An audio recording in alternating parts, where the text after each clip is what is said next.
get out there and save the world. Everybody ready to say goodbye to our solar system? To our galaxy? Here we go.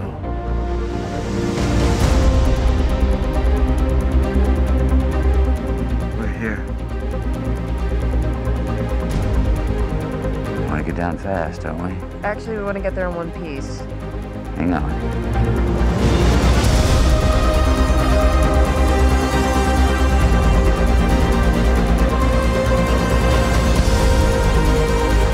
We have a mission.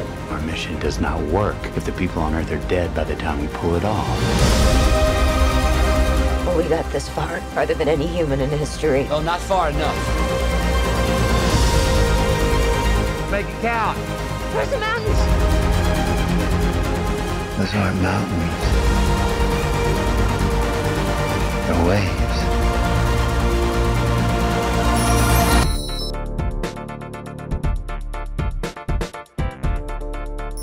So we got to catch up a little bit yesterday.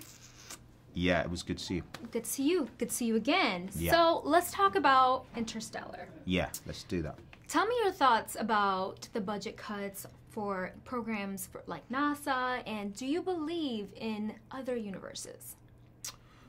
Yeah, totally. There's got to be other universes out there. I think there's more science that sways in the way of there being other universes than not. The budgets for NASA, and I absolutely respect and understand what the film is saying, but I don't take it in such a literal way as that, which is possibly controversial. But I think, yes, as human beings, we're meant to investigate and explore. That's how we were made. It's in our makeup to do that. But I look at the other side of the film, the bit that, that starts telling us about how the Earth is now, and or in the world that we set it in, and I think that's interesting to me, commenting on that, and I take that as, well, what are we doing to try and ensure that doesn't happen? Definitely. So there needs to be exploration, because that's in our makeup. But yeah. I believe fundamentally, as human beings, what should be in our makeup as well is taking care of our brothers as well, and sisters, and being their keepers as well as them being ours. And I don't see so much of that at the moment. Definitely.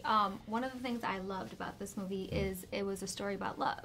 And it was also a story about sacrifice, right? Yeah. Now, if you could try to save the world, if you're the only person who could try to save the world, would you do it even if it meant giving up 50 plus years of your life? If I could save the world... But you had to give up 50 plus years of your life. My instinct is to say yeah. And then when I did that movement, I was like, so that means missing out on my kids growing up? Potential grandkids? That's tough. I mean, I'd sit down and I'd discuss it. I'd say, look, this is what my instinct's telling me to do.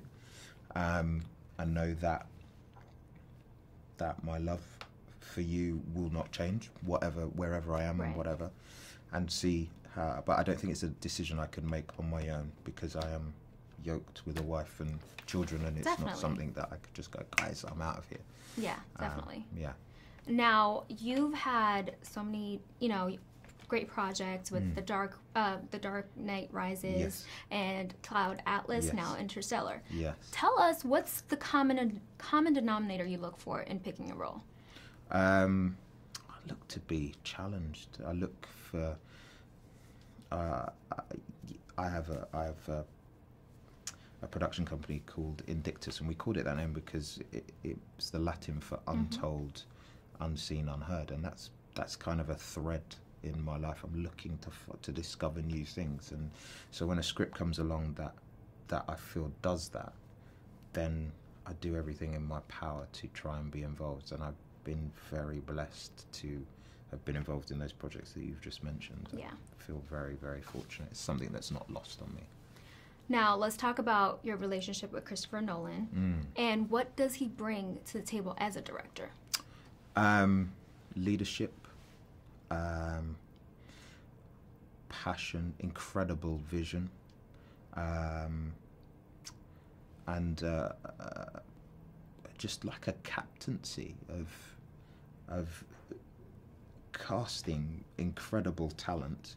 And I think there's a theme in the people that he casts. They're all people that are 100% into the project and into the work. Definitely. I think that's the first box you have to tick with him.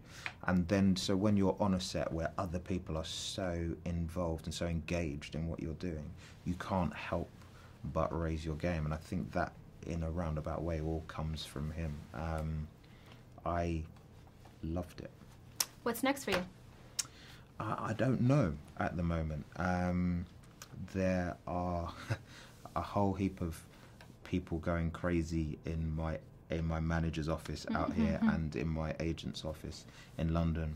We've met for some really exciting things and some new challenges, and I'd look very different again in lots of them, and I quite like that, because I think it's fair to say Romilly doesn't really look like me now.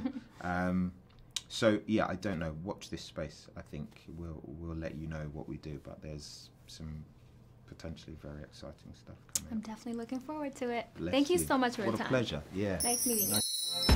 You're watching BLACKTREE on TV, only on Soul of the South.